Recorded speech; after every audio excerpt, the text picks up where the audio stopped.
Bueno, buenos días de nuevo. Bienvenidos todos a este encuentro. Y digamos que es el encuentro, es una unión de dos oportunidades que se nos brindaron. Por un lado, estamos en el marco del cierre del curso de pensamiento crítico científico, que es un curso del programa de microbiología de la Universidad Popular del Cesar.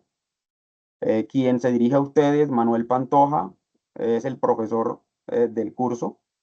Y como actividad de cierre, entonces lo unimos con una estrategia que la Universidad Popular del Cesar, digamos que diseñó a través de mi trabajo y a través del trabajo de un profe que ya no está vinculado a la universidad, que es el profe Yair Yepes, que creo que por ahí iba a conectarse, esperemos que esté conectado. Y es Microdivulga Ciencia. Entonces, Microdivulga Ciencia surgió como una estrategia de divulgación científica, como una estrategia de compartir el conocimiento científico a un público abierto, con un lenguaje entendible y es diverso. Obviamente tratamos de hacer énfasis en los tópicos de microbiología, pero,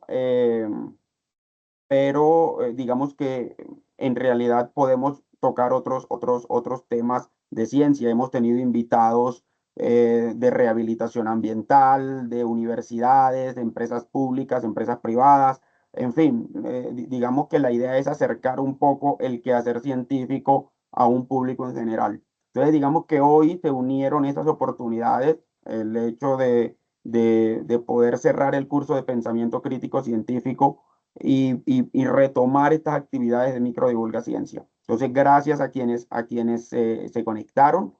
Em, Quisiera saber si hay personas conectadas, además del curso de pensamiento científico. Quisiera saber si hay profesores de la Universidad Popular del Cesar conectados o si hay externos a la universidad. Levanten la mano, por favor. Bueno, por acá está.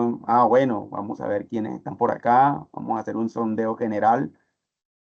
Muchas gracias. Bueno, tenemos conectados al profesor Aldo Ibarra y al profesor Albert Tafur. Gracias por conectarse, ambos profes de la Universidad Popular del Cesar. Julián David Morales, un viejo amigo y conocido también de la línea de los insumos biológicos. Muchas gracias por conectarse. Y tenemos a Gianlucas Amaya. Gianlucas, ¿de dónde te conectas?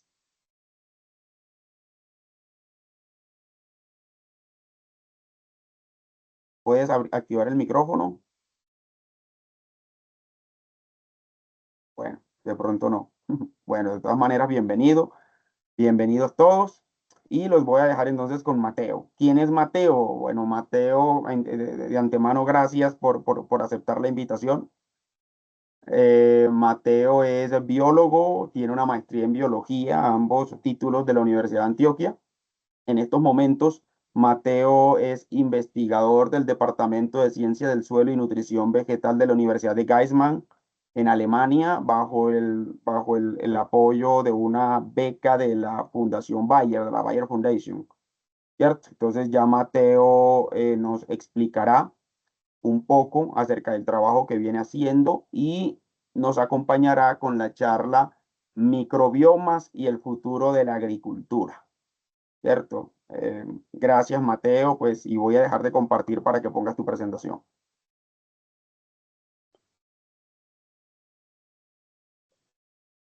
Ok, muchas gracias, Manuel, por la invitación. Siempre va a ser un gusto compartir estos espacios.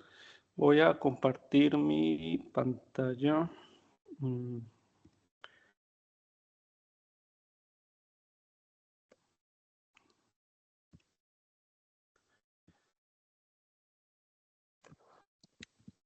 Profe, buenos días.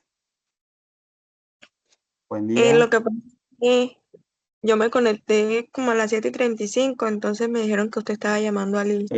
Qué pena, ya el espacio pasó la hora, estamos con el invitado, ¿vale? Ah, listo, profe.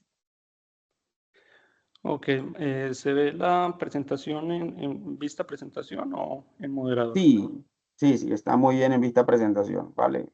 Ok, Cualquier, cualquier duda, qué pena. La mayoría de las personas que están conectadas, como les dije hace un rato a Mateo también, son del curso de Pensamiento Crítico Científico de la universidad. Vamos a cualquier aspecto de tipo logístico asociado al curso como tal, me lo escriben, ¿ok?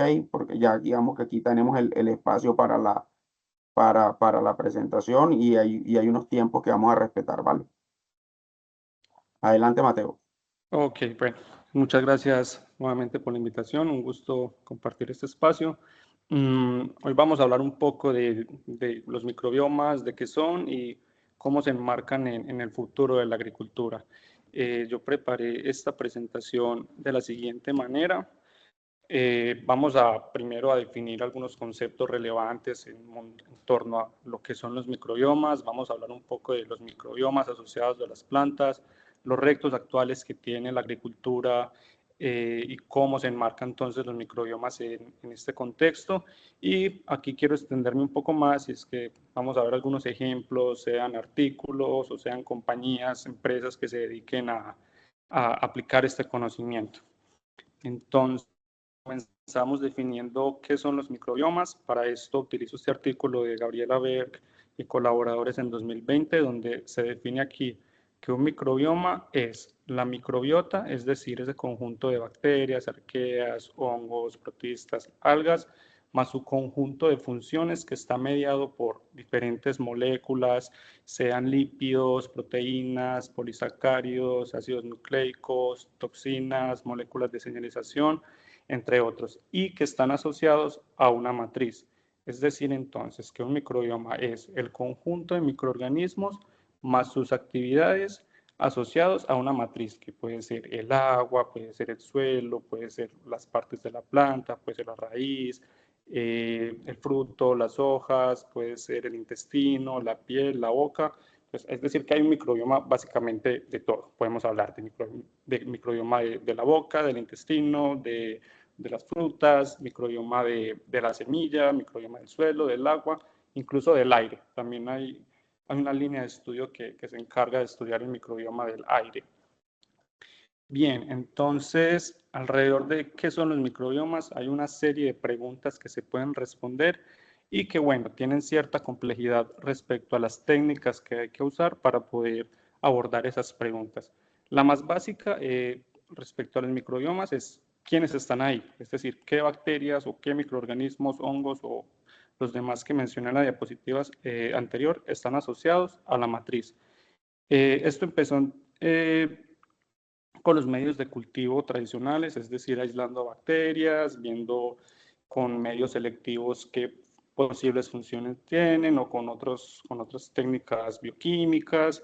Pero bueno, todos sabemos las limitaciones que tiene eso. Pues hay unas estimaciones que dicen que incluso menos de un 1% de los microorganismos son cultivables y la mayoría no sabemos cómo se cultivan aún. No es que no sean cultivables, sino más bien que aún no sabemos cómo se pueden cultivar.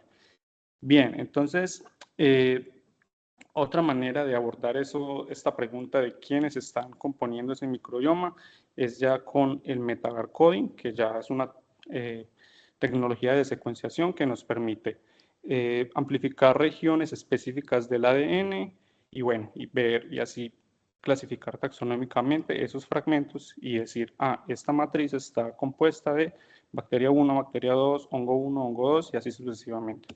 Aquí les muestro un esquema muy sencillo. Aquí digamos que los organismos están representados por insectos de diferentes colores.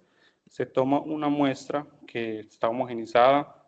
Esto se extrae el ADN total, se hace la PCR respectiva, porque como les decía, en este enfoque de metabarcoding se selecciona solo un fragmento de ADN, que es el que nos da la señal de qué microorganismos están ahí.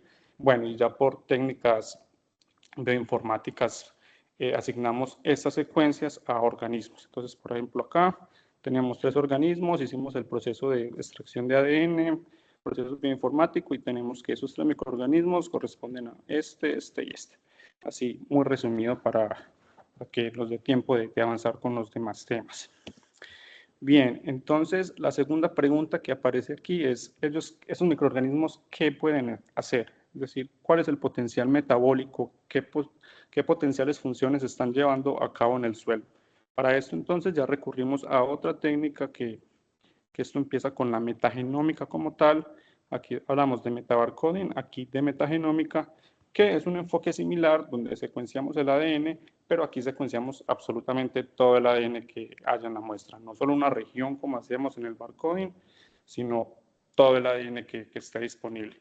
Aquí el ejemplo nos muestra 3 matrices, un intestino, suelo y digamos que agua, y igual extraemos todo el ADN, tenemos un proceso bioinformático, computacional, y lo que vamos a tener al final es igual una clasificación taxonómica, vamos a ver qué organismos están ahí, pero también vamos a tener información de los genes. Entonces podemos decir, aquí hay fijadores de nitrógeno, hay solubilizadores de fósforo, dado el caso de que estemos hablando de suelo, y así. Pero entonces así tenemos un panorama de las posibles funciones que se estén llevando a cabo en esta matriz. Bien, ya luego aumentamos más de dificultad respecto a la técnica y ya hablamos entonces de metatranscriptómica, donde aquí lo que extraemos es el ARN y bueno, y vemos qué se está transcribiendo en ese momento.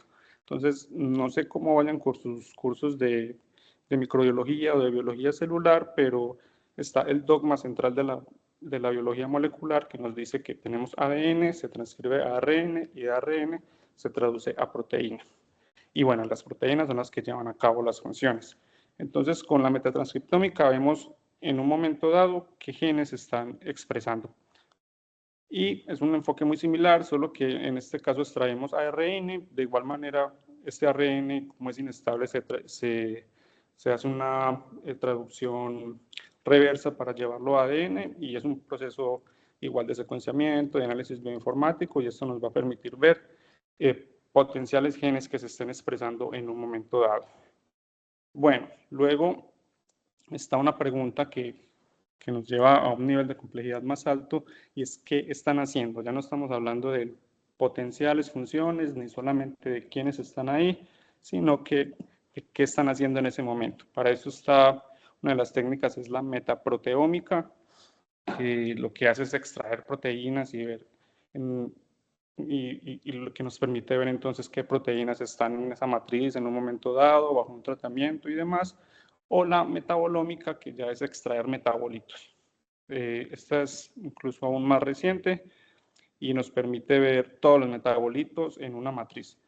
Incluso hay unos enfoques que son muy recientes donde hacen metagenómica y metabolómica al mismo tiempo y hacen unas correlaciones y unos análisis súper complejos y nos dicen entonces este microorganismo está produciendo este metabolito y son análisis bastante muy sofisticados. Bien, entonces el resumen con esta diapositiva es que con los microbiomas, primero queremos ver quiénes están ahí, qué están haciendo o qué pueden hacer en términos del potencial funcional y en verdad hablar de las funciones de este microbioma. Bien, para llegar a todas estas técnicas tan complejas, hubo unos avances a lo largo de la historia bastante significativos. Hablamos de que desde el siglo XVII que empezó la microbiología como tal con Anthony van Leeuwenhoek y el descubrimiento de los microorganismos. No sé si lo han visto, pero pues básicamente lo que hacía era que juntaba diferentes lentes y esto funcionaba de manera como una lupa y te permitía ver ya células y bueno, pues ahí empezó la era de la microbiología. Pasamos ya a 1850, 1860 con la pasteurización con Luis Pasteur y también comienza ya la era de cultivar microorganismos en estos líquidos que hacían estos caldos nutritivos que les permitía ver un crecimiento microbiano. Ya desde 1900 hablamos de lo que es el concepto de rizósfera, que ahorita vamos a ver qué es la rizósfera. Ya para los 70 entramos a la era molecular, donde se propone en los 70 por Francis Crick el dogma de la biología molecular, que era el que les mencionaba, que tenemos ADN, ARN y proteína. También ya para los 70 comienza la secuenciación, obviamente muy diferente a la que conocemos hoy, era una secuenciación muy básica, muy lenta, muy ineficiente, pero bueno, pues así empezó, desde los 70 aproximadamente. Para los 90 está la teoría del holobionte, que también lo vamos a mencionar en un momento. Y alrededor del 2005, entonces ya empieza la siguiente generación de secuenciación, donde ya se quiere secuenciar absolutamente todo lo que haya en una matriz, y comienzan entonces el proyecto del microbioma humano. Y para el 2008-2009 ya comienza un proyecto aún más grande, que era recolectar datos de microbiomas de los suelos alrededor del mundo. Entonces, como pueden ver, han sido siglos de acumular información para poder que hoy podamos hablar de lo que son microbiomas. Entonces, aquí les pongo un par de definiciones para que vayamos siguiendo el hilo de esta charla. Entonces, microbioma, como les mencionaba, es ese conjunto de microorganismos, subgenes o funciones que habitan en un entorno específico, como puede ser el suelo, la piel, el intestino, las plantas o lo que sea. Y cómo estudiarlos, tradicionalmente lo hacíamos con ómicas, con medios de cultivo, cultivando los microorganismos, y pues en los últimos años ya empleamos las ómicas, que va desde la metabarcoding o metataxonómica hasta la metabolómica, que es mucho más reciente. Bien, entonces después de todo este contexto alrededor de qué son los microbiomas, ya nos podemos preguntar entonces por qué interesarnos en los microbiomas agrícolas, en los microbiomas asociados a plantas de interés agrícolas. Y es que las plantas reclutan selectivamente microorganismos en sus raíces para apoyar funciones como son el crecimiento de estas, el desarrollo, la tolerancia al estrés por patógenos o por sequía, por salinidad, y a su vez entonces la planta le retribuye a los microorganismos moléculas carbonadas como azúcares, aminoácidos y otras moléculas. Entonces es una relación bastante estrecha, donde la planta se beneficia porque recibe la solubilización de nutrientes o la protección contra patógenos, la protección contra sequía por parte de los microorganismos, y los microorganismos reciben moléculas que sería muy costoso para ellos sintetizar y que reciben de la planta. Bien, entonces, entender esos procesos que hay detrás de esas interacciones planta-microorganismo puede mejorar eventualmente la productividad de los cultivos y reducir la dependencia de los fertilizantes químicos. Aquí en la izquierda les muestro un esquema muy bonito donde se muestra aquí una raíz. Por ejemplo, aquí vemos las hifas de las micorrizas, y nos muestra entonces que por su parte la planta obtiene nitrógeno, fósforo y zinc, por ejemplo, y las micorrizas obtienen lípidos y otras moléculas. En el caso de las bacterias promotoras del crecimiento vegetal, estas ayudan a la planta con la toma de nitrógeno, fósforo, potasio, hierro y zinc. La ayudan a tolerar el estrés, sea biótico o abiótico, a producir hormonas, y bueno, por su parte los microorganismos obtienen azúcares y otras moléculas.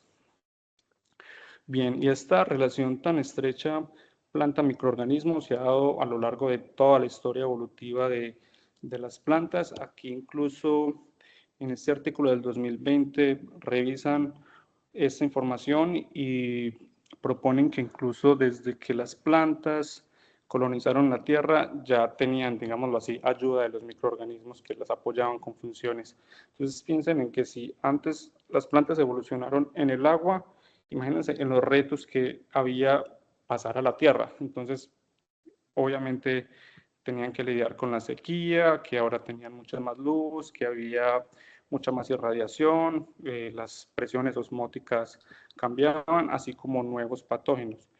Y se propone que las bacterias, sea por ayuda directa o por transferencia de genes, se involucraron en respuestas inmunes, en la resistencia al estrés, en la producción de hormonas, en la capacidad de las plantas de expandir sus raíces, entre otras funciones.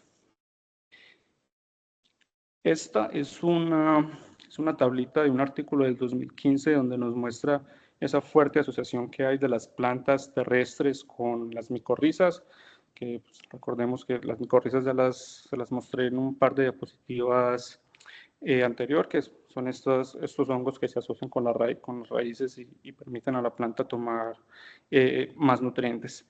Entonces, en el caso de las micorrizas arbusculares, se estima que hay unas 200.000 plantas que están asociadas con estas micorrizas. Con el caso de las ectomicorrizas, parece que colonizan unas 6.000 plantas aproximadamente, y bueno, y así sucesivamente. Estas orchid micorrizas se asocian con entre 20.000 y 35.000 especies de plantas, y bueno, esto es un modelito de una planta, un tubérculo, donde en amarillo pues están sus raíces, y lo demás, que no sé qué color es, tal vez como morado, es la extensión de las micorrizas que le ayuda, que extiende su área de raíces para tomar más nutrientes. Y en esta tabla del mismo artículo vemos qué funciones apoyan esas micorrizas, esos hongos. Por ejemplo, respecto al ciclo del carbono, se estima que pueden aumentar de 0 a un 80% la productividad, es decir, la toma de la productividad de la planta, perdón. En el caso del ciclo del nitrógeno, pues pueden ayudar entre un 20%, un 80% y un 50% en la toma de nitrógeno, y bueno, y así sucesivamente hay datos de cuál es la contribución de estos hongos a la producción de la planta como tal. Bien, entonces, si pensamos en que las plantas como tal no están solas, sino que forman parte de un complejo microorganismos, y como tal plantas, podemos ver esto como una unidad funcional donde este microbioma desempeña roles claves tanto para la salud, para la nutrición y para la adaptación de las plantas a los diferentes ambientes. Así, se propone el concepto de holobionte, que se los mostraba en la línea de tiempo, donde aquí hay un poquito de texto, pero pues igual lo vamos a revisar con detenimiento porque me parece importante. Aquí nuevamente les defino qué es el microbioma. Entonces, el microbioma se refiere a esa comunidad de microorganismos que viven en asociación con un macroorganismo. Cuando consideramos al macroorganismo junto con todos estos microorganismos, hablamos de un holobionte, es decir, el holobionte es la suma de un organismo más su microbioma, que funcionan como una entidad ecológica y evolutiva. Es decir, que este enfoque de ver a los organismos como un holobionte nos permite extender el entendimiento de estos en el sentido de que una planta no es solo la planta y las funciones que tenga en su genoma, las potenciales funciones que tenga su genoma, sino que a esto le podemos añadir las funciones que están llevando a cabo esos microorganismos que están en asociación con esta. Así entonces, esto implica que las funciones, la adaptación y la evolución del macroorganismo no puede entenderse sin considerar esa interacción con el microbioma. Entonces, el concepto de holobionte amplía nuestra visión. Ya no vemos la planta o el animal como un individuo aislado, sino como un ecosistema complejo donde la cooperación entre el huésped y el microbioma es esencial para la supervivencia, adaptación y éxito evolutivo. Entonces, el mensaje con ver los organismos como un holobionte es que no son solo un organismo como tal, sino que es el organismo más un microorganismo. No sé, ver como que nada está solo, todo está acompañado, así sea de los microorganismos que tienen asociados. Aquí vuelvo a este artículo que les mencionaba al principio de Gabriela Berg en 2020, donde entonces nos muestra un nuevo panorama de lo que es el holobionte. Entonces vamos a ver que en el holobionte entonces van a haber algunos patógenos oportunistas, patógenos obligados, van a haber comensales, van a haber simbiontes, y bueno, y que entonces siempre van a estar en interacción, donde a veces algunos van a predominar, otras veces otros van a predominar, pero pues va a tender a estar equilibrado. Y así también nace este enfoque One Health, que ya les voy a hablar de él, donde se propone que si bien todo está tan conectado, deberíamos concentrarnos en estudiar los problemas o los sistemas como un todo. Bien, entonces este enfoque One Health, que nace más o menos en 2010, 2008, si mal no recuerdo, es un enfoque que reconoce la interdependencia entre la salud humana, animal y ambiental. Desde esta perspectiva del One Health, la salud de los microbiomas agrícolas impacta en la salud del suelo, la calidad de los alimentos y la sostenibilidad ambiental. Esto es un ejemplo. Un suelo con un microbioma diverso mejora la salud de las plantas, que serían los holobiontes vegetales, lo que impacta en la seguridad alimentaria y en la salud humana. Esto es otro ejemplo. La pérdida de diversidad microbiana en un contexto, por ejemplo, un suelo, se correlaciona con enfermedades en humanos, animales o colapsos agrícolas. Además, prácticas agrícolas sostenibles que favorecen la diversidad microbiana, como la rotación de cultivos y el uso de abonos orgánicos, contribuyen a la resiliencia de los agrosistemas, de los sistemas agrícolas y a la conservación de los recursos naturales. Aquí hay un ejemplo que se propone en este artículo, eso es un artículo que habla sobre cómo, de los microbiomas en el contexto del One Health. Entonces nos proponen que en el caso, este ejemplo, las vacas necesitan una microbiota específica que lleve a cabo la degradación de la celulosa. Entonces, todo viene del suelo. Si hay un suelo sano, pues las plantas van a reclutar un microbioma sano, que es lo que se va a comer la vaca en este caso. Y pues a su vez, si la vaca está sana y tiene su microbiota estable, pues va a crecer en biomasa, va a crecer sana, no va a producir tantos gases de efecto invernadero y pues a su vez eso repercute en la salud humana, tanto porque hay mayor producción, porque se están emitiendo menos gases de efecto invernadero, por ejemplo, y bueno, y así entonces se vería como un ciclo donde todo empieza desde, por ejemplo, el suelo, pasa por la planta, por la vaca y pues llega al humano. Entonces, creo que eso es un buen ejemplo de cómo todo está relacionado, cómo estos enfoques tratan de estudiar los problemas actuales como un todo. Entonces, aplicar el enfoque One Health en la agricultura implica diseñar sistemas productivos que promuevan la salud del suelo, pues ahí empieza todo, nos lleva a la salud de las plantas, los animales, el ambiente y en última instancia la salud humana. Aquí nuevamente un tipo de ejemplo. Un suelo rico en microorganismos benéficos mejora la salud de las plantas y reduce la necesidad de pesticidas o fertilizantes químicos, llevando a menos contaminación, mejor salud humana, ambiental y humana. Entonces, como conclusión de esta parte de lo que hemos visto hasta ahora, los microbiomas son la base funcional de los holobiontes y su estudio desde un enfoque One Health permite abordar desafíos globales como seguridad alimentaria, incluso pandemias y cambio climático de manera integrada. Bien. Entonces, ¿cuál es el reto actual? Según la FAO, la Organización de Naciones Unidas para la Agricultura y la Alimentación, para que haya comida para todos en el 2050, se tiene que duplicar la producción de alimentos con respecto al 2012. Es decir, que hay que producir básicamente el doble de comida, pero de una manera limpia.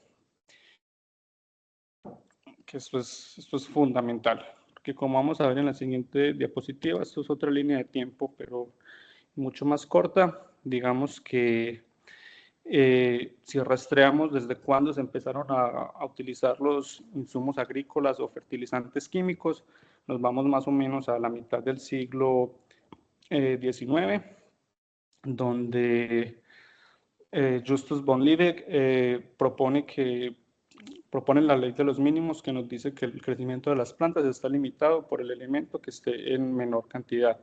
Y bueno, y él sienta las bases para que entonces de los fertilizantes. Entonces él aplicaba sales minerales y veía que las plantas crecían, se suplían esas necesidades, y aunque él no lo hizo en escala, pues digamos que ahí son las bases de lo que es la fertilización química moderna.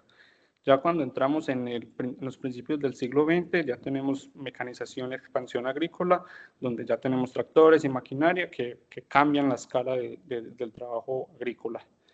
Ya para mitad del siglo XX está la primera etapa de la Revolución Verde, donde ya hay un uso masivo de fertilizantes, pesticidas y sobre todo monocultivos, extensiones gigantes de tierra cultivadas con la misma especie vegetal. También ya se comienzan a introducir variedades mejoradas de trigo y arroz, entre otras, y bueno, indudablemente aumenta el rendimiento, pero también esto bajo el costo de que hay una dependencia muy alta de insumos externos. Ya para los 70s, 90s, ya empezamos ya con más tecnología, pues tenemos variedades híbridas y variedades mejoradas genéticamente, y que como consecuencia se reduce bastante los cultivos tradicionales y la biodiversidad. Y ya para el presente, lo que tenemos para lo que va de este siglo es que tenemos problemas de sostenibilidad, degradación del suelo y reducción de la biodiversidad, evidentemente.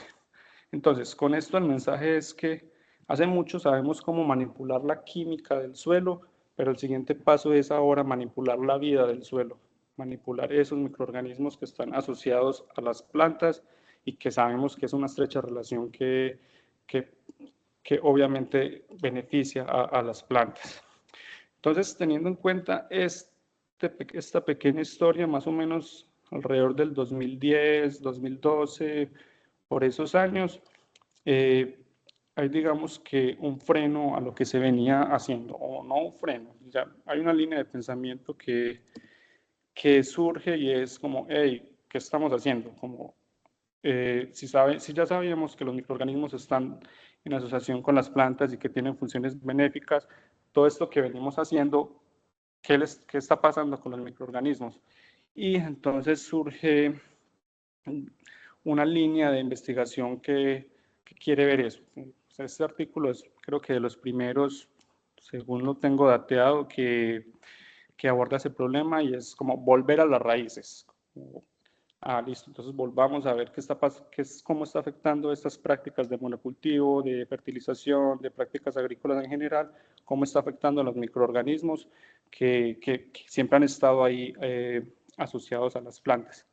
Y bueno, entonces surge toda esta, podemos decirlo así, que surge esta línea de investigación donde se encarga de ver los efectos de la domesticación, el efecto que ha tenido la domesticación de las plantas en el microbioma, de cómo los fertilizantes afectan el microbioma, de cómo los monocultivos afectan el microbioma. Y bueno, han sido ya años de acumular información y evidencia de que evidentemente estos microbiomas están siendo afectados por todas esas prácticas que llevan años llevándose a cabo. Entre muchos de estos artículos, y por hacerle publicidad al trabajo de mi compañero Guillermo, hace poco más de un mes publicamos este artículo que se llama Ancestral Roots, como raíces ancestrales, explorando las comunidades microbianas en ecosistemas tradicionales para la agricultura sostenible.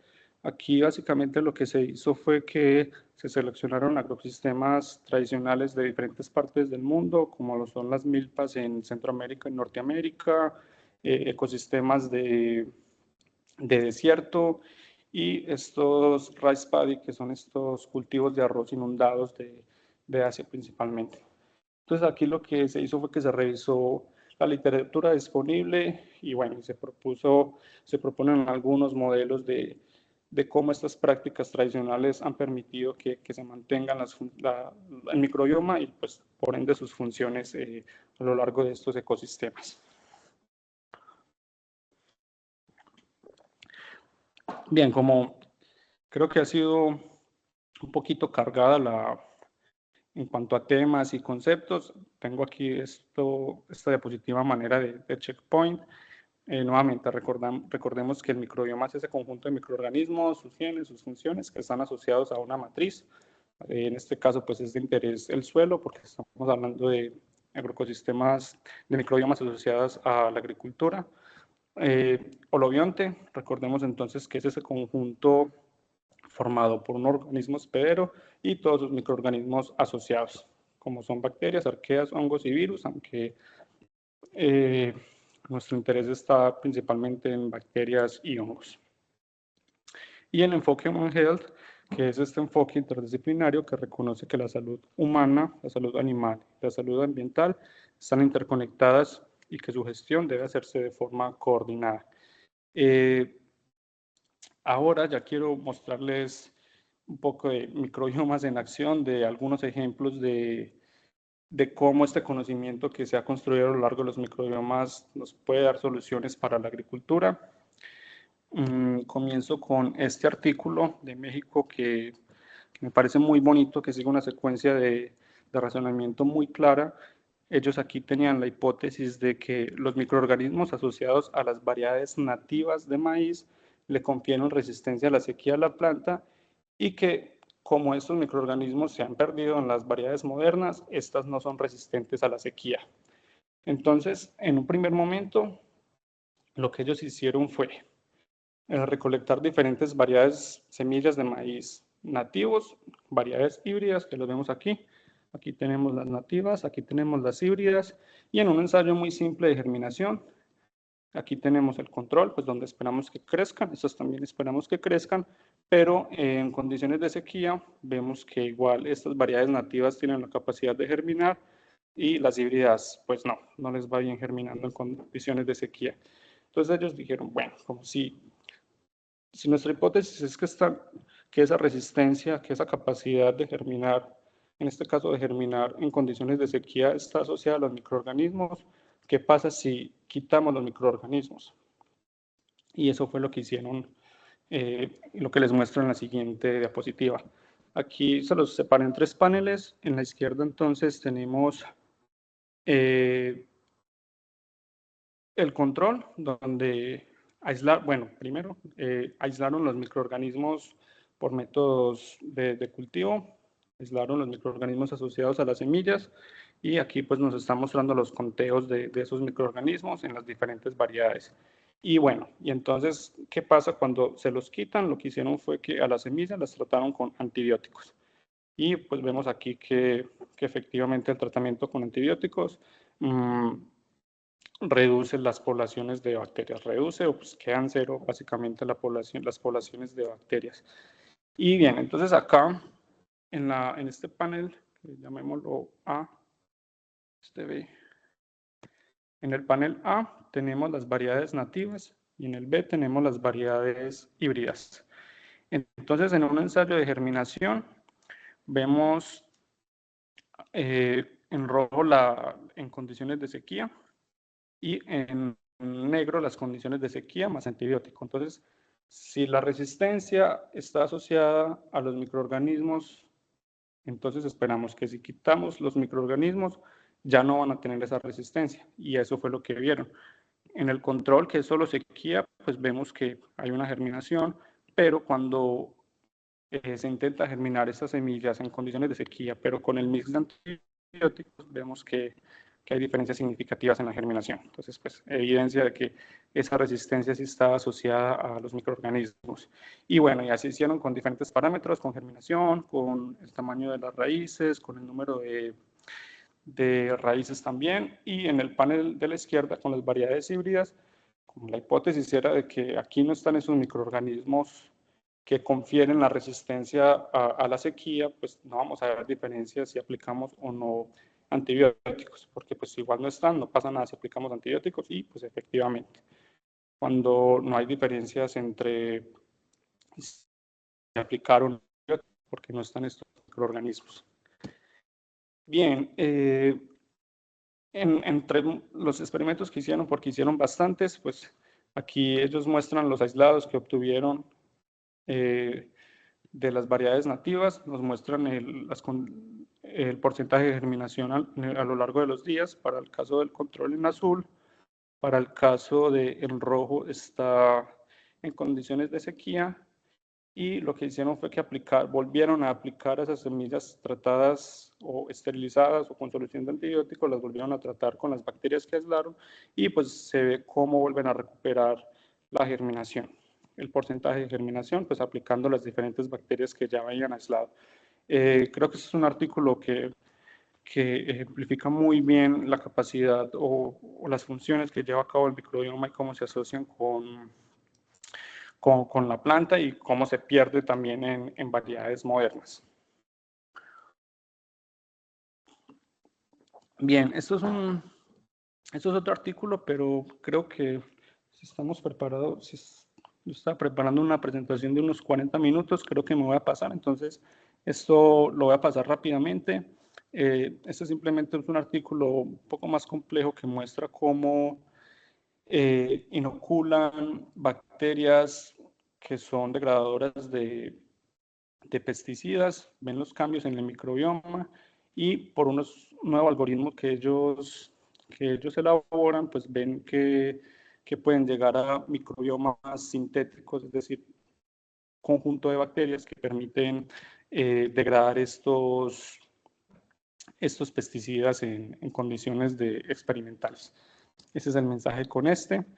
Y bueno, aquí tengo esta diapositiva que es el resumen de estos últimos ejemplos que hemos visto. Es que existen muchos más estudios que demuestran el enorme potencial de los microbiomas en la investigación agrícola y quiero dedicarle los últimos minutos a esta última parte y es que le puse el título de los papers al mundo real, donde compilé algunas empresas, algunas compañías que se dedican a utilizar los microbiomas como solución a diferentes problemas. Esta es la primera, se llama Ginkgo, es de Estados Unidos, fue fundada por 5 egresados del MIT, pues supongo que algo sabrán. El MIT nuevamente volvió a quedar como la institución de educación superior mejor puntuada en el mundo. Vamos a abrir la página.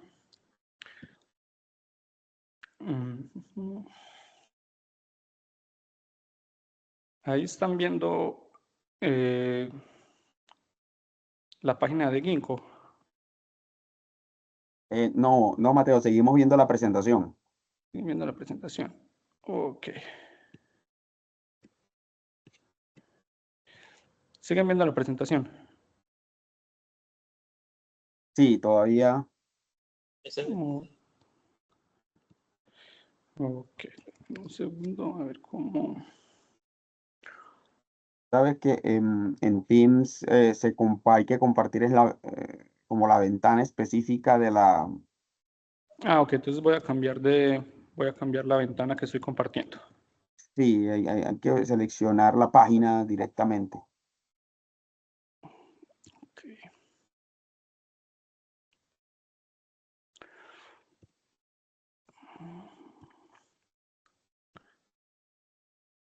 Ahí ya deberían estar la viendo, ¿cierto? Ok. Ahí sí.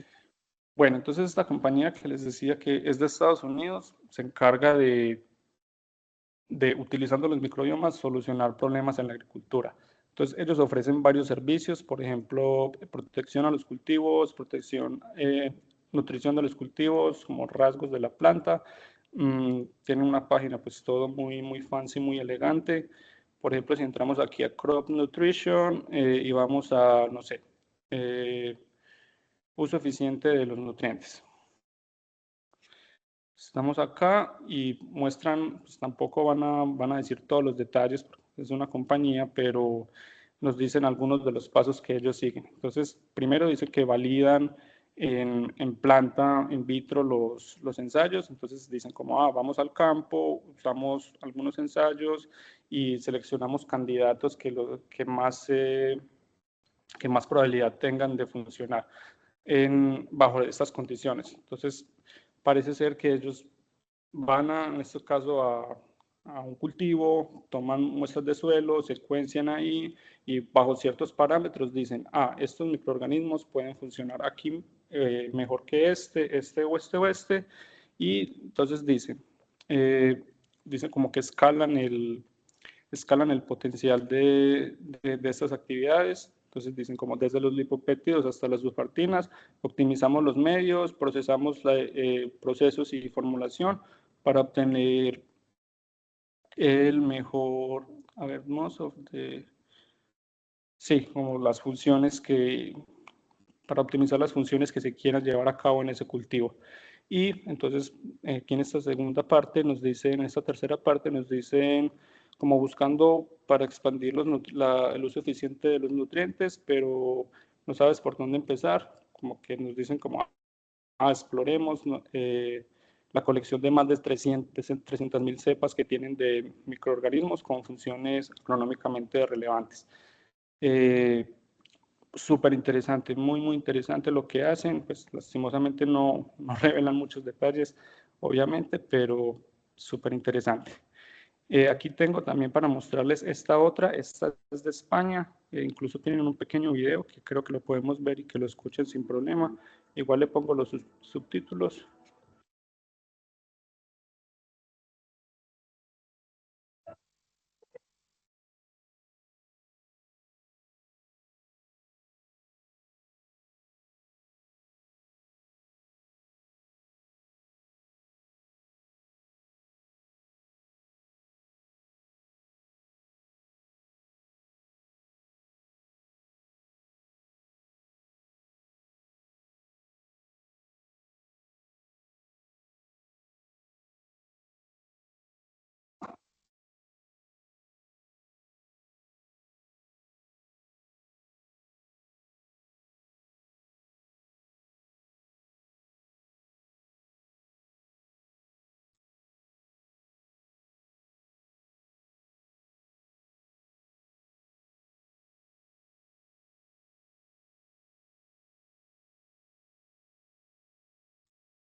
Bueno, este es también muy interesante, un enfoque similar al que vimos anteriormente. Lo que hacen es que te toman muestras de suelo y primero secuencian todo, toman parámetros físico-químicos del suelo y me imagino que por procesos de Big Data y de análisis de datos a gran escala, te dicen, esto va a funcionar mejor, esto no va a funcionar tan bien, o podemos optimizar hasta cierto punto. Algo súper interesante y bastante tecnológico. Muy interesante esta compañía de España.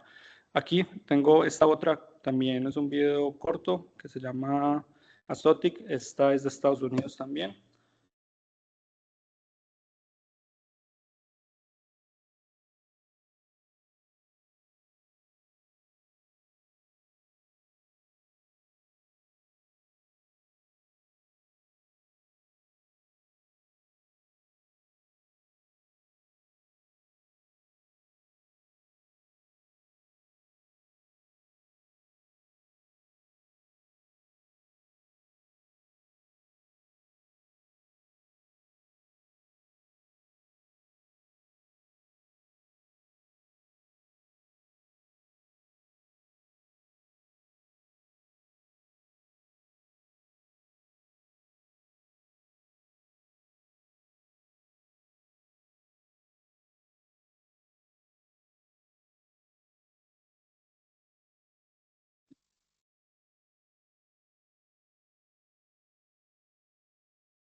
Bueno, en este caso, esta compañía no, como tal, no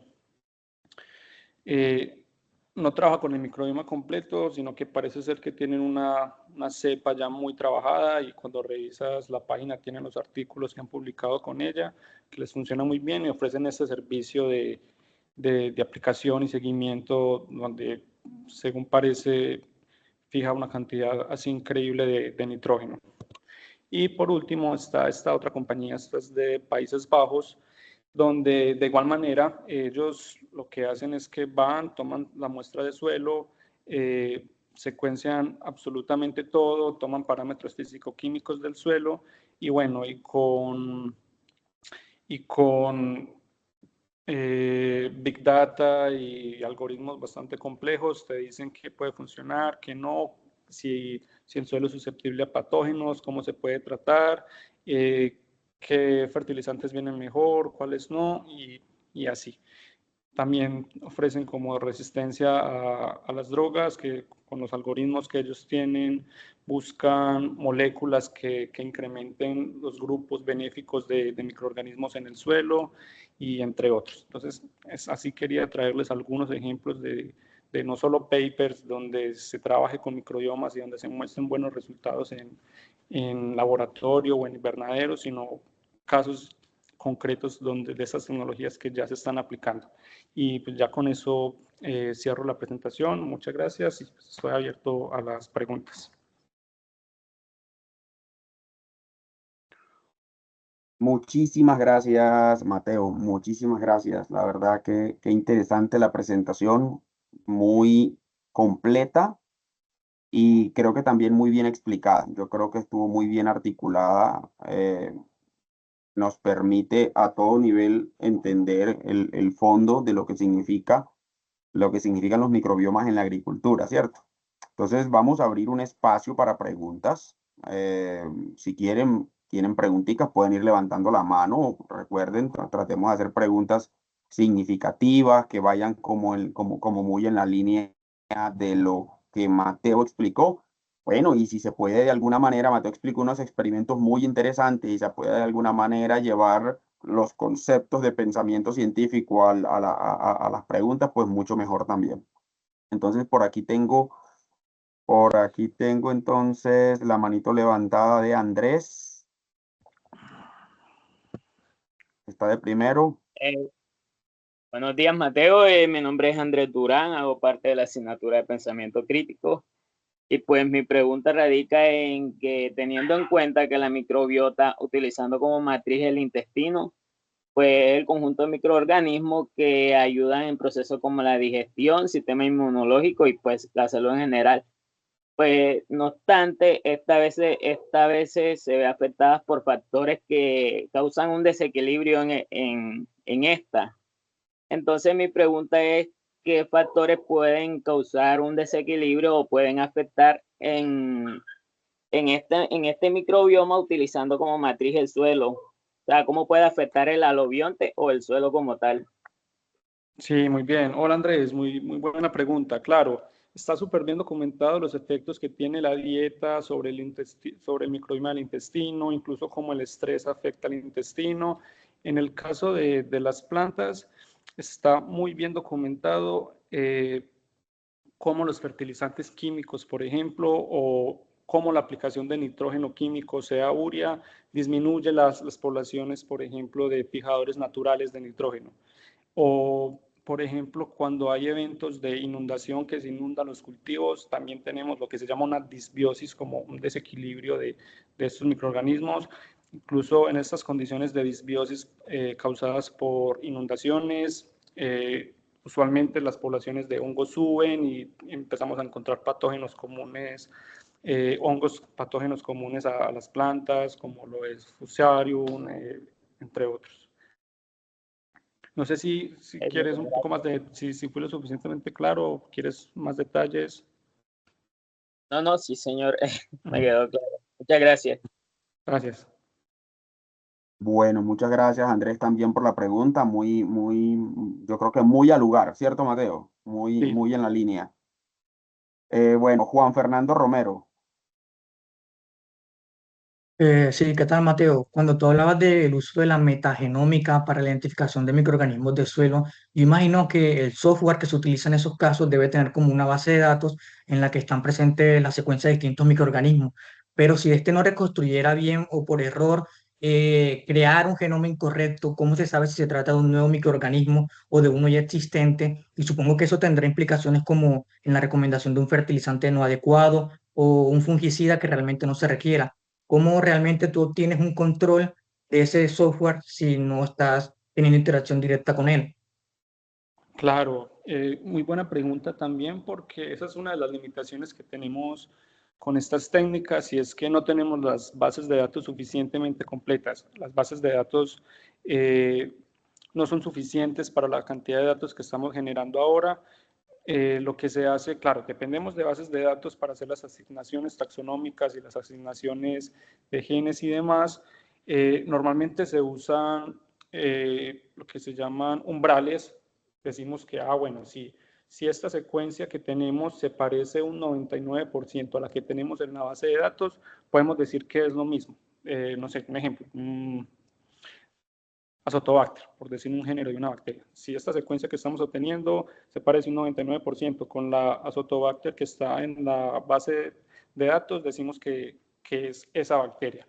Pero claro, hay muchos casos es que en un estudio donde se tengan datos de metagenómica, tal vez incluso a veces el 50% no se puede asignar, no tenemos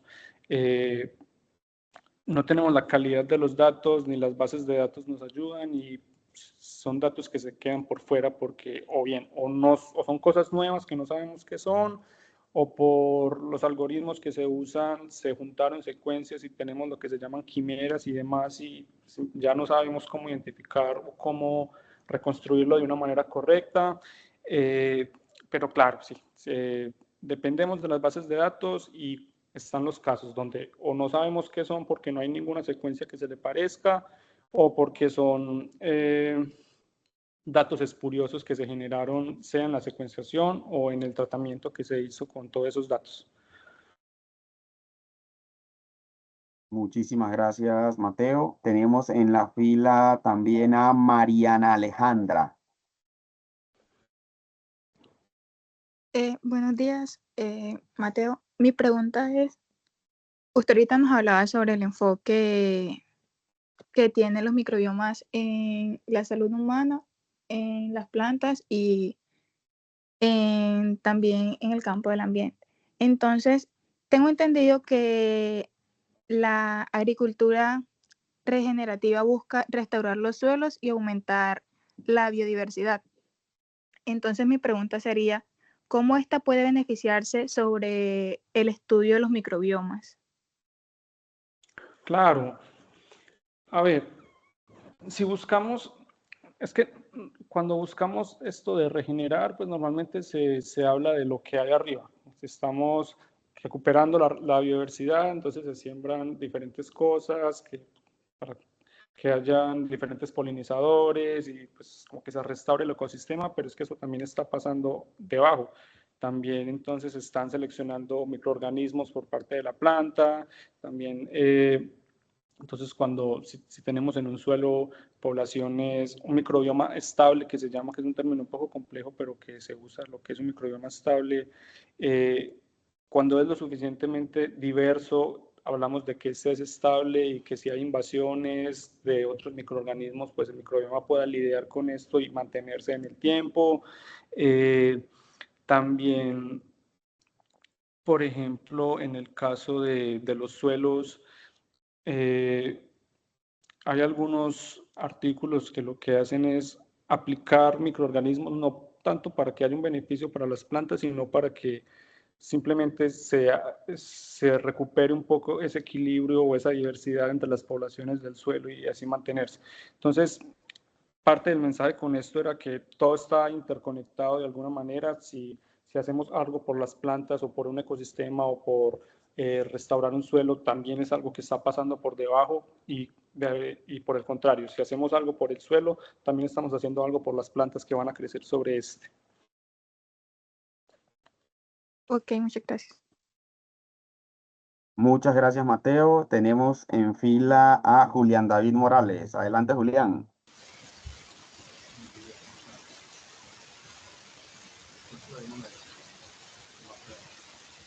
Hola, hola, Julián. Se te escucha muy, muy en el fondo, como muy lejano, casi no se te oye nada. Ajá.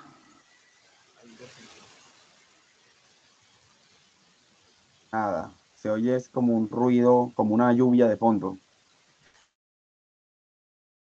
Listo. Mientras Julián entonces soluciona el tema técnico, vamos con Andrés Bolaño. Buenos días Mateo, ¿cómo te encuentras? Mi pregunta radica en de qué manera podemos regular como tal lo que puede ser el daño que nos pueden proporcionar como las plantas, digamos de que recordemos que las plantas tienen un microbioma totalmente diferente y que puede ser diverso también dependiendo del ambiente en el que se encuentra y que, digamos, a la hora del consumo, pues, nos pueden afectar. ¿De qué manera, pues, se puede regular como tal eso? O tenerlo en cuenta. Claro, eso lo podemos ligar con lo que veníamos hablando del One Health. Si tenemos un suelo sano, esperaríamos tener una planta que crezca en unas condiciones sanas y, y en el caso, por ejemplo, del consumo humano, si tenemos una planta sana que puede lidiar con sus patógenos, pues tampoco nos estamos llevando sus patógenos a nosotros.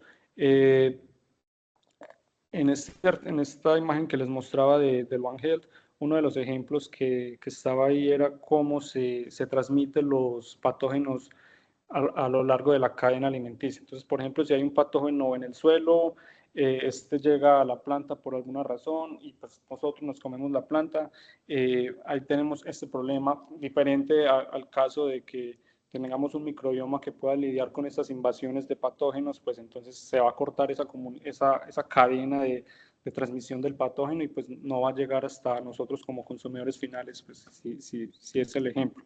También, por ejemplo, en este artículo de los microbiomas y el One Health hablaban de la zoonosis. Entonces, incluso había un ejemplo con un patógeno, no era el virus del COVID, que es transmitido por murciélagos, que mencionaba que si estos comen ciertas frutas que poseen ciertos microorganismos, puede cortar la transmisión de un patógeno que puede llegar a otros animales.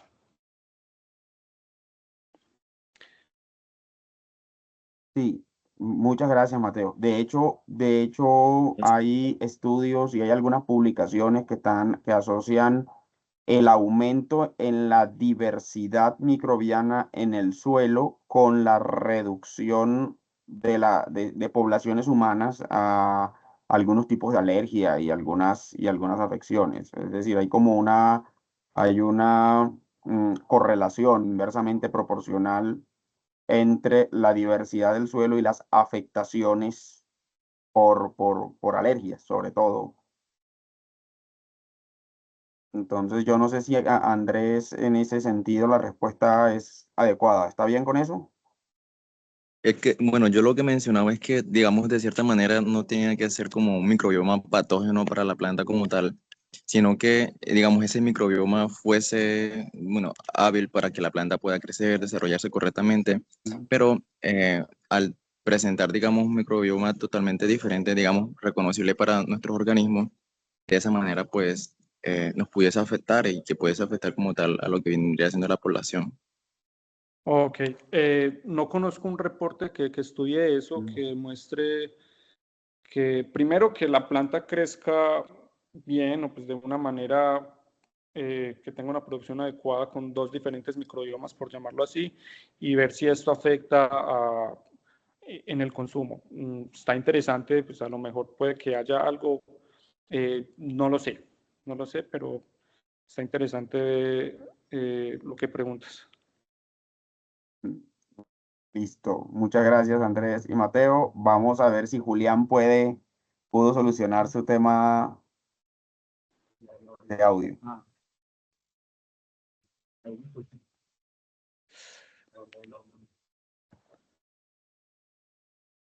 Yo no alcanzo a escuchar. Yo tampoco. Yo tampoco. No sé si de pronto, Julián, estás conectado a uno de esos, Que se va a a uno. conectar desde... Ok, no, mientras tanto, mientras soluciona, entonces hablemos con Maylin Yurani, a ver qué tiene que preguntar Maylin.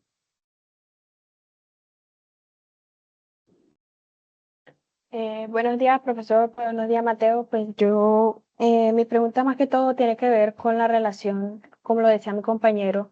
Eh, sí, pues se ha visto que procesos de comida transgénica o procesos metagenómicos que se llevan a optimización de recursos, ya sean ambientales o todo esto, o el tema de los fertilizantes con las micorrizas, que he visto que llevan una mayor producción o sí, buscan mejorar la producción, pero a veces, muchas veces daña el suelo.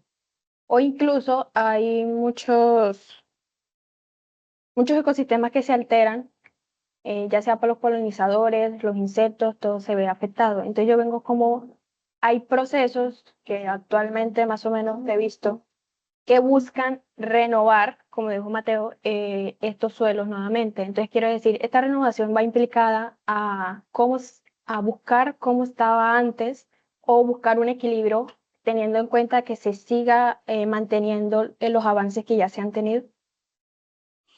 Sí, pues yo creo que habrán casos, pero en general no sabemos cómo estaba antes. Pues no sabemos cómo era el microbioma de un suelo hace 20 años porque esto de la metagenómica, los microbiomas apenas estaban empezando. Entonces, pues seguro sí hay estudios que se hayan hecho en el tiempo y pues habrán ventanas de 10 años, algo así, pero en general, más que buscar cómo estaba antes, es buscar que estos microbiomas o que estos ecosistemas pues sean de alguna manera estables, que se mantengan en el tiempo y sobre todo que cumplan sus funciones.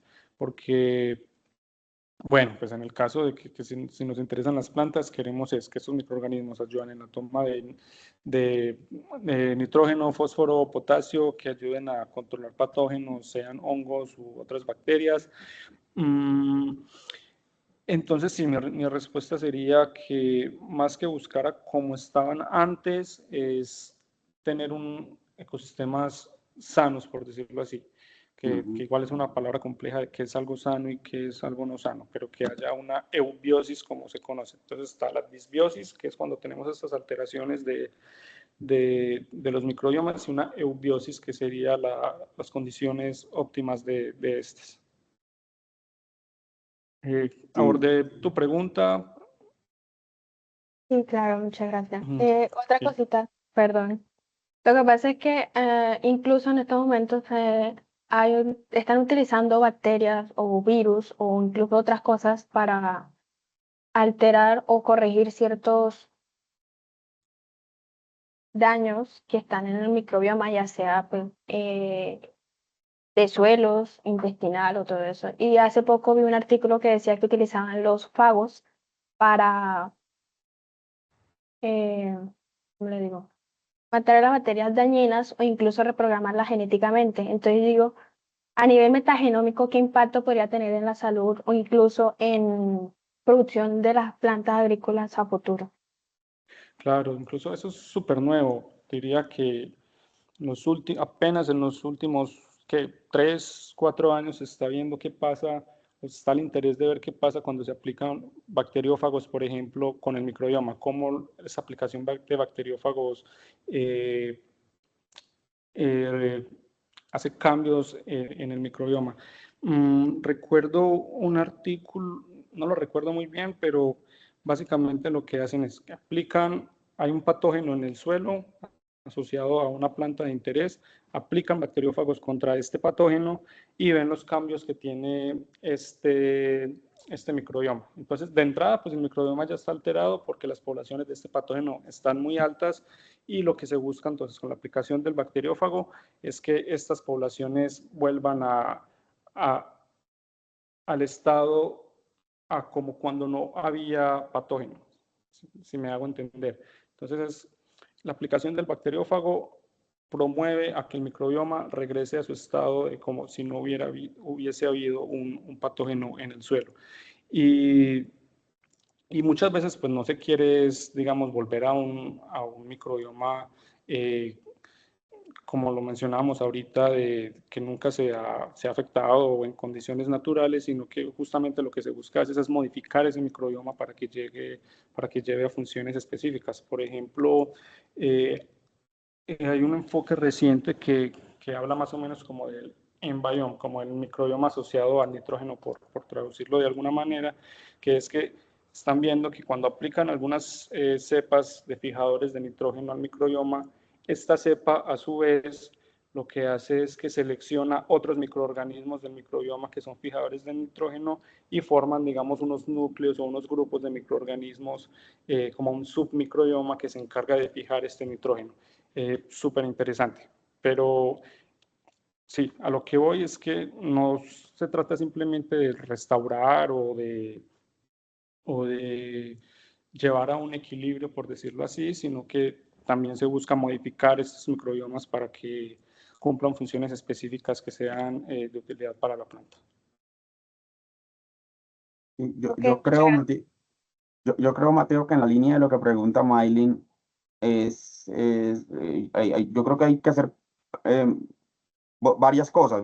Hay que decir varias cosas, porque cuando ella hablaba y es un concepto está muy fijado, creo yo.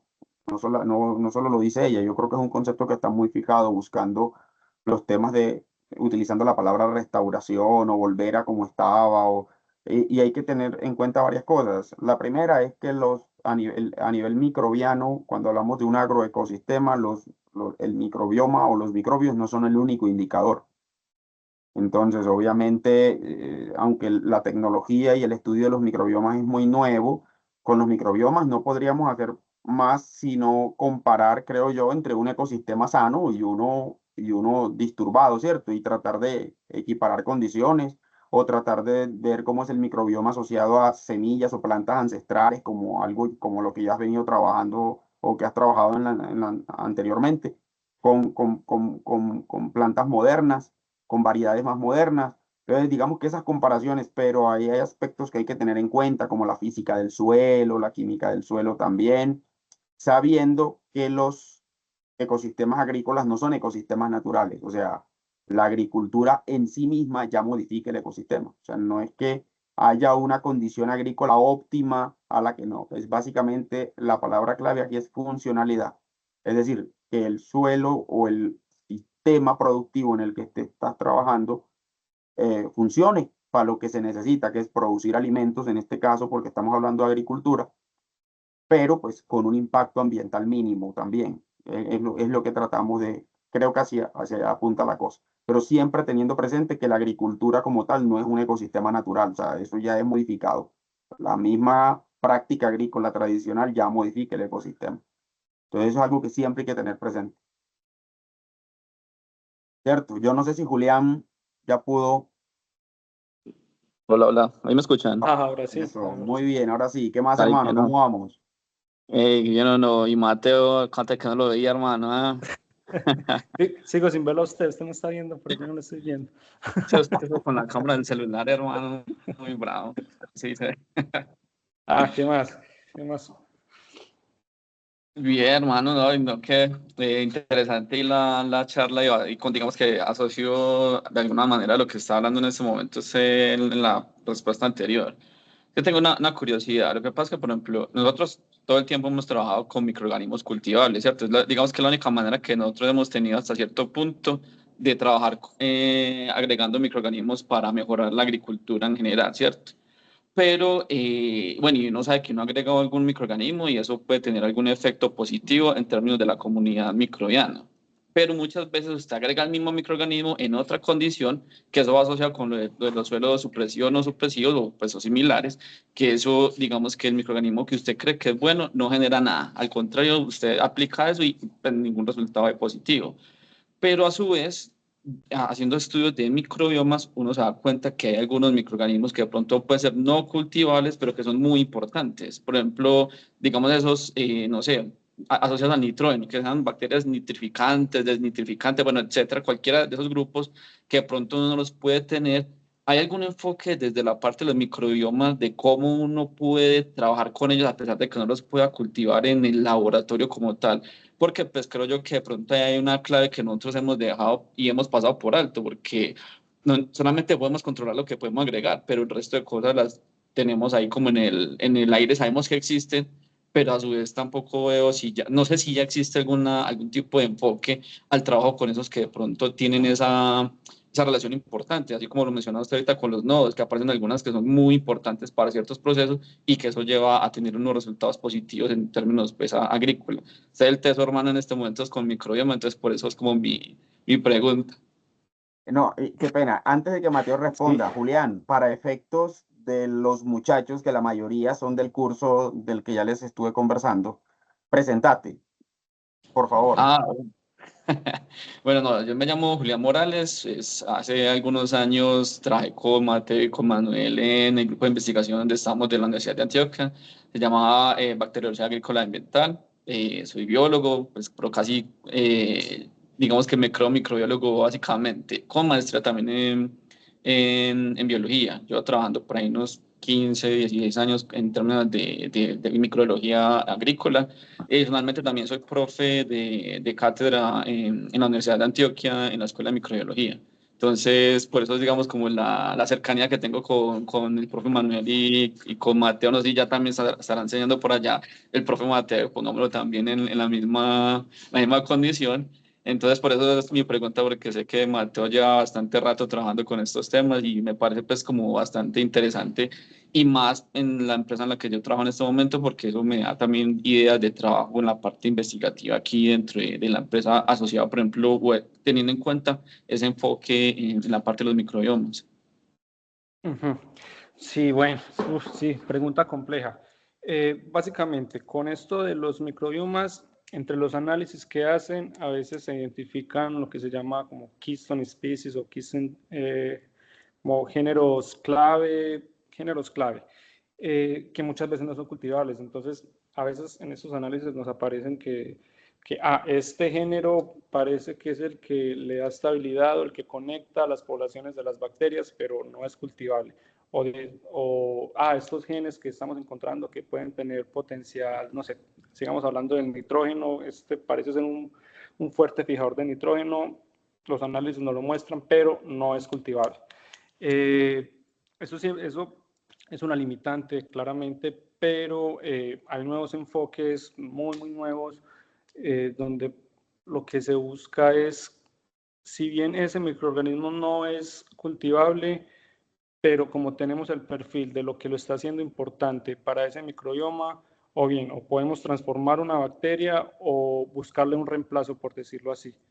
Entonces, tenemos el microorganismo que es clave, no es cultivable, pero sabemos qué hace, reemplacémoslo. O sea, con uno que sí sea cultivable y que tenga un perfil similar, o transformándolo, pues que ya la tecnología permite hacer eso, darle esas funciones que lo están haciendo tan importante a otra bacteria. O muchas veces también lo que se hace es que se aprovechan esas funciones sin necesidad de que sea cultivable. Hay algunos enfoques que no sé qué tanto éxito tengan, la verdad, pero lo que usan es que toman como microbiomas sanos que tienen ciertas funciones y los trasplantan a otras plantas o a otros cultivos, y para así de alguna manera darle esa inoculación de ese microbioma en otras condiciones. Pues también es un enfoque que hay algunos reportes de eso, pero pues creo que es muy poco reproducible a la larga, y no sé qué tantas aplicaciones pueda tener. Pero entonces, en resumen, últimamente o se busca cómo reemplazar, porque las tecnologías de secuenciación metabolómica permite ver qué estar haciendo y se reemplaza, sea con otro que haga lo mismo o similar, o que se transforme.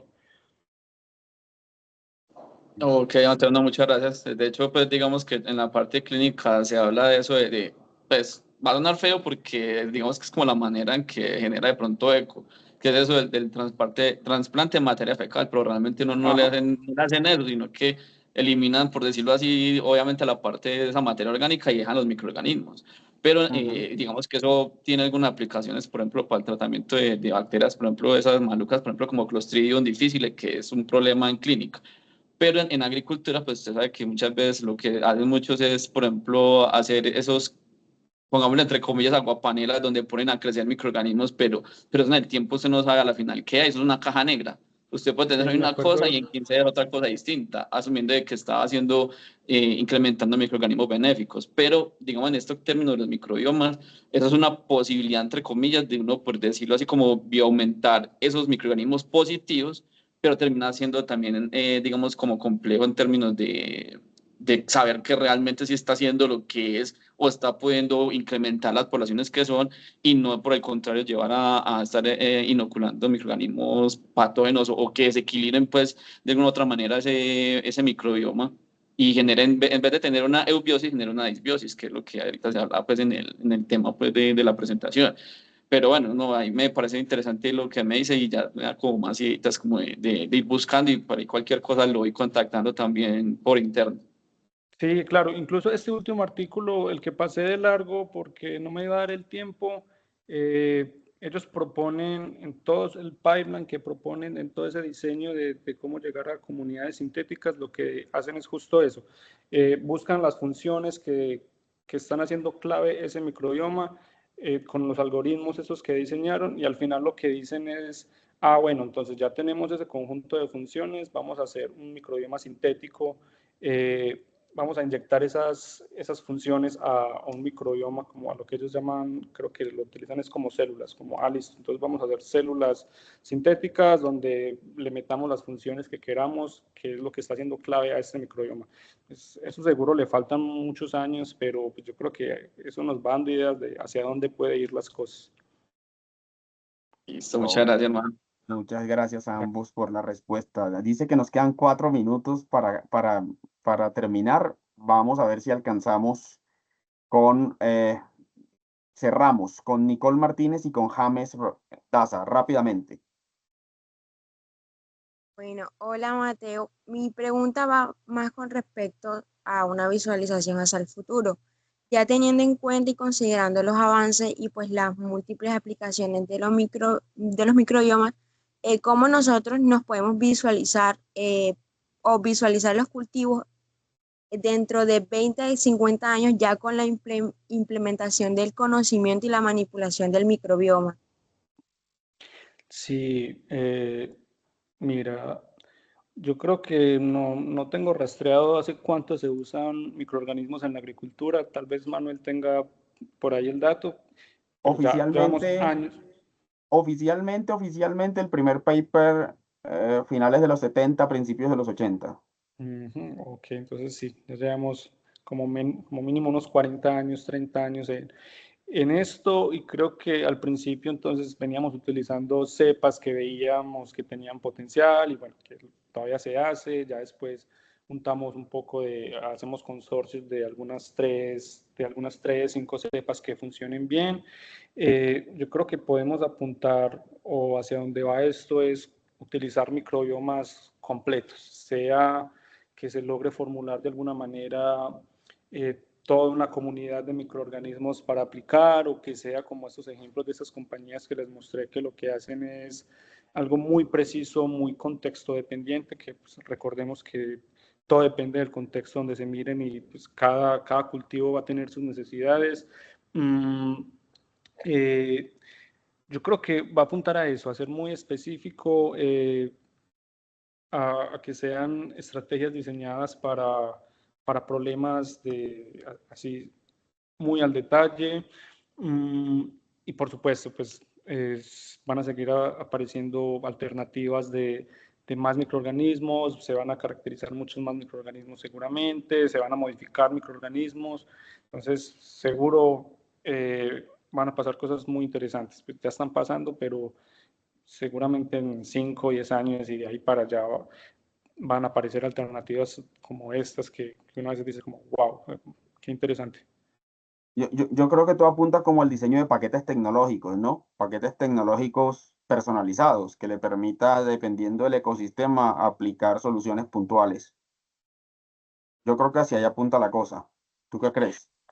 Pues eso es lo que estamos con estos ejemplos que les muestro, estos ejemplos apuntan a eso, su estrategia es tomar muestras de tu suelo y hacerles estos perfiles y esos análisis bastante complejos de Big Data, donde integran físico-química, donde integran microbiomas y metabolómica y todo eso y diseñar paquetes.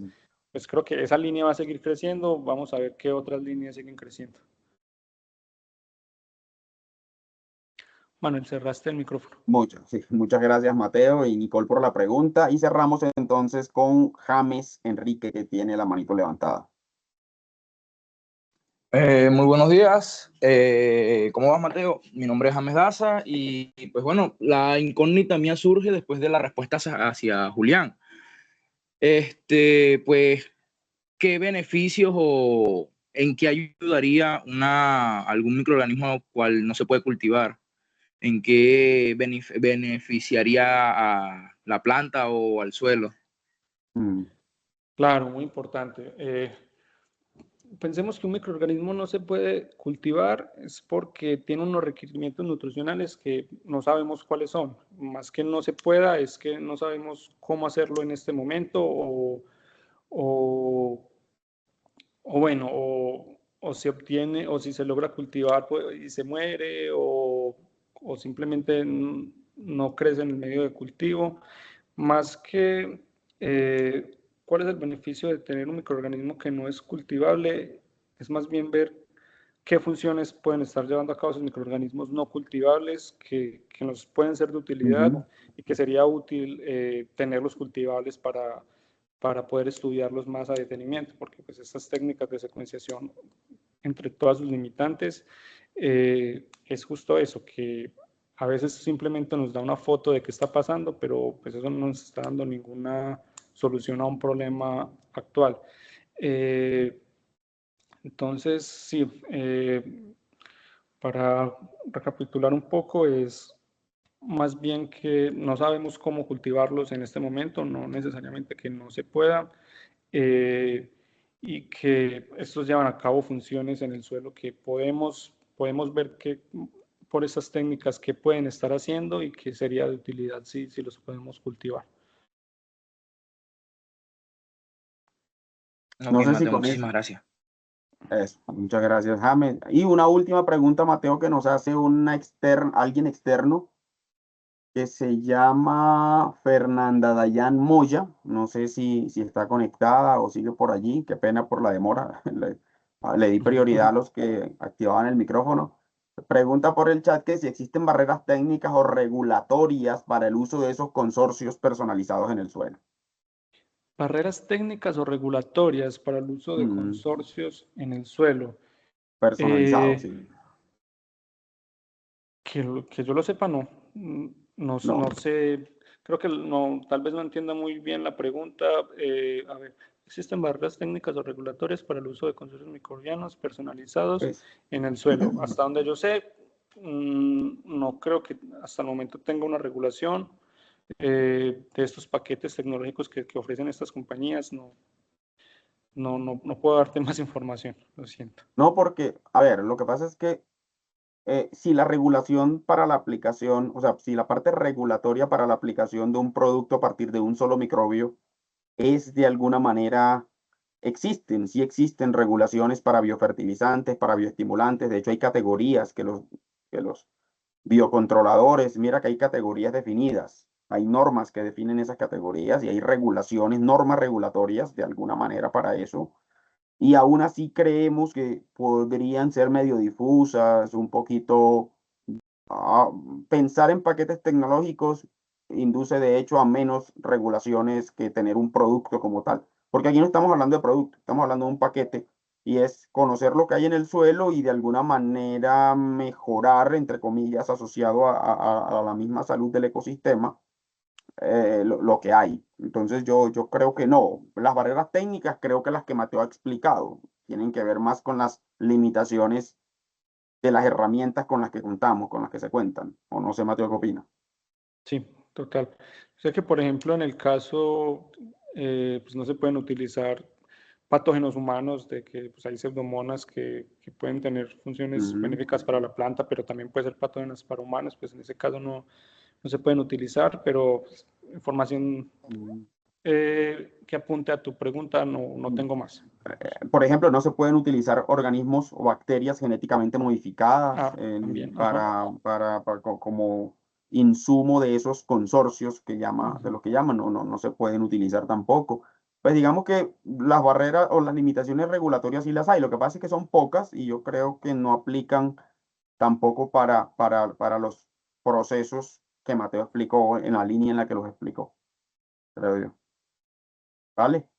Bueno, no, yo creo que ha sido una jornada larga, productiva, ya le sacamos bastante tiempo a Mateas por el tiempo. Mateo, pese a la diferencia de horario, pues, y todo, estuvo allí muy juicioso y gracias, hermano, por el detalle. Y yo creo que para los muchachos del curso de pensamiento crítico científico es muy significativo que un investigador, pues, que esté en el nivel en el que tú trabajas y en el tipo de cosas con las que trabajas y el lugar en el que trabajas, pueda compartirnos su experiencia y lo que hace. Vale, entonces para los muchachos también que se quedaron, los del curso y los externos, para los profes de la UPC también que estuvieron por ahí conectados, muchas gracias. Y los externos, pues obviamente como Julián y otras personas que estuvieron por ahí escuchando.